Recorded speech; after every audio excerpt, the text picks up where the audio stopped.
వచ్చేసిందండో ఈ సంక్రాంతి.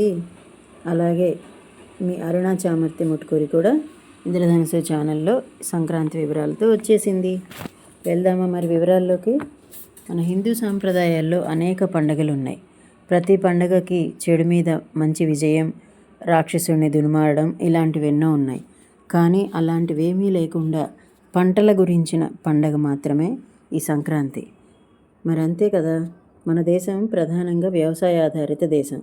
అందుకే పంటలు పండి ఇంటికి వచ్చినప్పుడు పండగ వాతావరణం నెలకొంటుంది. అలా మనకి ఎన్నో పండుగల్లో ఒకటైన గొప్ప పండగే సంక్రాంతి. ఇది 3 రోజులు, అంటే భోగి, సంక్రాంతి, కనుమ అని 3 రోజుల పండుగగా జరుపుకుంటాం. కొంతమంది ముక్కనుమగా 4 రోజులు కూడా జరుపుకుంటారు. ఈ పండగ జనవరిలో ఎందుకు చేసుకుంటామంటే, సూర్యుడు రాశి మారుతూ ఉండడాన్ని సంక్రమణం లేదా సంక్రాంతి అనడం కద్దు. అయితే మకర రాశిలో సంక్రమణం జరిగినప్పుడు మాత్రమే పండుగగా జరుపుకుంటాం. ఈ మకర రాశి ప్రవేశం మొదలు ఆదిత్యుని దిశ ఉత్తరంగా మారుతుంది కనుక దక్షిణాయన కాలంలో అసువులు బాయకుండా భీష్ముడు ఇప్పటి వరకు ఆగాడనమాట. ఈ మాసంలో ముంగిలి పేడతో కళ్ళాపు చల్లి రంగురంగుల రంగవల్లికలతో తీర్చిదిద్దబడి గొబ్బెమ్మలతో అలరారుతుంది. ఈ ముగ్గులు వేయటం అనేది మానసిక ఆనందమే కాకుండా స్త్రీలకి వ్యాయామంగా కూడా చెప్పుకోవచ్చు. కొన్ని ప్రాంతాల్లో కన్నెపిల్లలు, చిన్నపిల్లలు సాయంత్రం స్నేహితులతో చేరి సందె గొబ్బెమ్మ పేరంటాలు చేసి పాటలు పాడడం కూడా ఉంది. భోగినాడు ఉదయం చలిని ఎదుర్కొనేలా భోగి మంటలు, పాత సామాను వదిలించేలా అవన్నీ మంటల్లో వేసి పిల్ల జల్ల ఉత్సాహంగా గుమిగూడిపోతారు. దీనిలో అంతర్లీనంగా ఒక సూత్రం ఉంది. పాతవైన వాటి మీద అనవసరమైన సెంటిమెంట్లు పెట్టుకోకుండా, అలాగే వాటిని దాచి పాడేయి ఇంకా పాడేయేదాకా కాకుండా ఆ వస్తువులని భోగిమంటల్లో వేసేసి, అంటే పూర్వం వాసాలతో ఇల్లు కట్టి ఉండేవాళ్ళు కాబట్టి ఏవైనా పాడై ఉంటే పంట డబ్బులు వచ్చిన సమయంలో ఆ పాత వాసాలను మార్చేసి కొత్తవి వేసుకునే ఒక ఉపాయంగా పాత వాటిని భోగిమంటల్లో వేసేసేలాగా ఒక ఆధ్యాత్మిక సూత్రం ఇమిడి ఉంది. అంతేకాదు, కోళ్ల పందాలు, గాలిపటాలు ఎగరవేయడం వంటి సందళ్ళు ఈ పండగ రోజుల్లో ఎక్కువగా కనిపిస్తాయి. ఎడ్ల పందాలు కూడా ఉన్నాయి. ఇవి తమిళనాట గల జల్లికట్టును పోలి ఉంటుంది. సూర్యుడిని పోలి ఉండే రేగుపళ్లతో పిల్లలకు భోగిపళ్ళు పోయడం, బొమ్మల కొలువులు కొన్ని ప్రాంతాల్లో వేడుకలు. క్రాంతి అంటే మార్పు అనే కదా. సూర్యుని గమనంలో మార్పు సంక్రాంతి పండుగకి సంకేతం. పంట వచ్చిన వేళ కనుక కొత్త బియ్యంతో పొంగలి, పరమాన్నం చేస్తారు. ఇన్ని రోజులు వ్యవసాయంలో సాయం చేసిన పశువులకి ఆనాడు విశ్రాంతినిస్తూ ప్రయాణాలు పెట్టుకోక వాటిని కూడా పూజిస్తారు. మరి పూర్వం ప్రయాణ సాధనాలు అవే కదండి. అందుకే ఆ రోజు మినప గారెలు చేస్తారు. ఆ పొట్టు వాటి కుడితిలో కలుపుతారు. వాటికి బలం. కనుమ రోజు కాకైనా కదలదు, కనుమ రోజు మినుము కొరకాలి అనే సామెతలు ఇలా ఏర్పడినవే.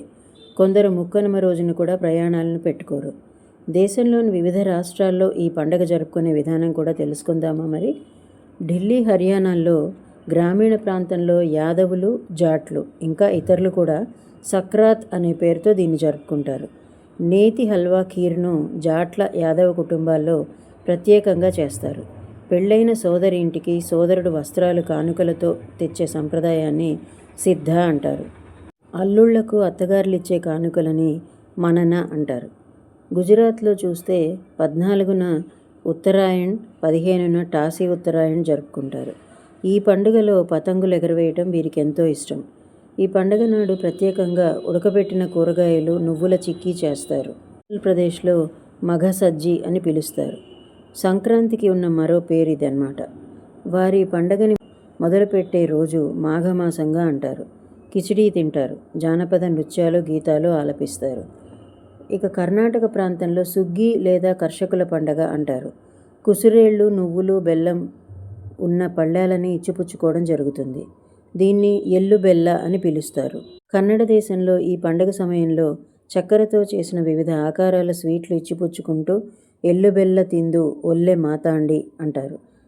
ఈ సమీప ప్రాంతాల్లోని రాయలసీమలోనూ ఇదే పద్ధతి. నువ్వులు, పుట్నాలు, పల్లీలు, ఎండు కొబ్బరి వేయించి పొడి కొట్టిన పంచదారలో కలిపి బంధువులకి, పరిచయస్తులకి పంచుతారు. దాన్నే నువ్వుల్లోని చేదును వీడి పంచదార వంటి తీపి వంటి మీ అభిమానాన్ని మాకు అందించమని చెబుతారు. ఈ తెలంగాణలో తియ్యగ తిని తియ్యగ ఉండు అంటారు. మహారాష్ట్రలో దీన్ని తిల్గుడ్ అంటారు. మరాఠీలో తిల్గుడ్గ్యా గోడ్ బోల్ అని చెబుతారు. ఏది ఏమైనా ప్రాంతం ఏదైనా నువ్వులు వేడిని పెంచి చలి నుంచి మనల్ని కాపాడతాయి. అందువల్ల నువ్వుల వాడకాన్ని ఎక్కువ చేస్తారు. అంతా మంచి కోరుకోవడంలోనే ఇందులో ఇమిడి ఉన్న సూత్రం. మనం ఇందాక చెప్పుకున్నట్లు అన్ని పండగలకి ఉన్నట్లుగా దశావతారాలోనే ఒక అవతారం రాక్షసుల్ని సంహరించడం ఇలాంటి కథలేవి సంక్రాంతి వెనక లేకున్నా సంక్రాంతి వెనక కూడా కొన్ని కథలు దాగున్నాయి. మనం అవేవో తెలుసుకుందాం. మన పూర్వీకులు పెట్టిన అనేక ఆచారాలు సంప్రదాయాల వెనక ఎంతో అంతరార్థం ఉంది. మన ఆరోగ్య రహస్యం కూడా దాగి ఉంది. మనం జరుపుకునే అనేక పండగల్లో ఉన్న పద్ధతులు కూడా నిగూఢార్థంతో ఉన్నవే అంటే అతిశయోక్తి కాదు. సాధారణంగా పండగ అంటే ఆనందంగా జరుపుకునేది, చెడు మీద మంచి గెలవడం అనేది రామావతారం, కృష్ణావతారాల్లో రామనవమి, కృష్ణాష్టమి జరుపుకోవడం ద్వారా నిరూపించబడింది. అలాగే దసరా కూడా. అయితే ఇలాంటి కథలు ఏమీ లేనివి, కేవలం వ్యవసాయ ఆధారిత దేశం కాబట్టి పండించే కొత్త పంటలు ఇంటికొచ్చిన వేళే అందుకు కారణమైన పశువులను పూజించడంగా మనం సంక్రాంతిని తెలుసుకున్నాం. అయితే సంక్రాంతితో ఇమిడి ఉన్న అనేక మంది మనుషులు, కథలు ఉన్నాయి, తెలుసుకుందాం. హరికథలు, గంగిరెద్దులు, గాలిపటాలు ఇలా అనేక రకాలున్నాయి. అనేక వృత్తుల వారికి కూడా ఆనందాన్నిచ్చే ఏకైక పండుగగా సంక్రాంతిని చెప్పుకోవచ్చు. రాను రాను పిల్లలు పరాయి దేశాల్లో స్థిరపడిపోవడంతో ఆ బాధ కొంత, ఓపిక లేక కొంత, చెప్పే పెద్దవారు దగ్గర లేక కొంత, ఆచారాలు సంప్రదాయాలు అడుగంటిపోతున్నాయి. పైన మనం చెప్పుకున్న సంక్రాంతికి సంబంధించిన అన్నీ కూడా కొన్ని కథలతో పండగకి దగ్గర సంబంధాన్ని కలిగి ఉన్నాయి. మనలో చాలామందికి తెలుసు భగీరథ ప్రయత్నం అన్న నానుడి. సగర వంశంలోని రాజులు అనేకులు పాతాళంలో కపిల మహర్షి రూపంలో తపమాచరిస్తున్న విష్ణుమూర్తిని అవమానించడంతో ఆయన శాప కారణంగా వారంతా మరణిస్తారు.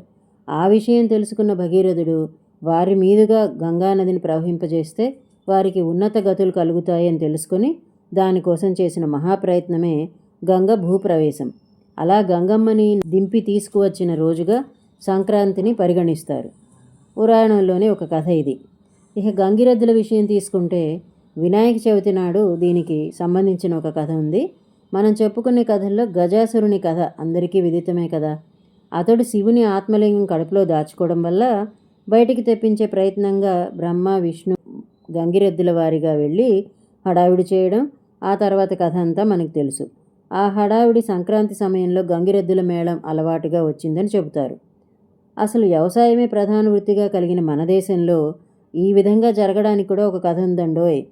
ఒకానొక సమయంలో శివుడు నందీశ్వరునికి భూలోకానికి వెళ్ళి రోజూ నూనె అంటుకొని స్నానం చేయమని, ఒక్కరోజు మాత్రమే భోజనం చేయమని ప్రజలకు చెప్పమని చెబుతాడు.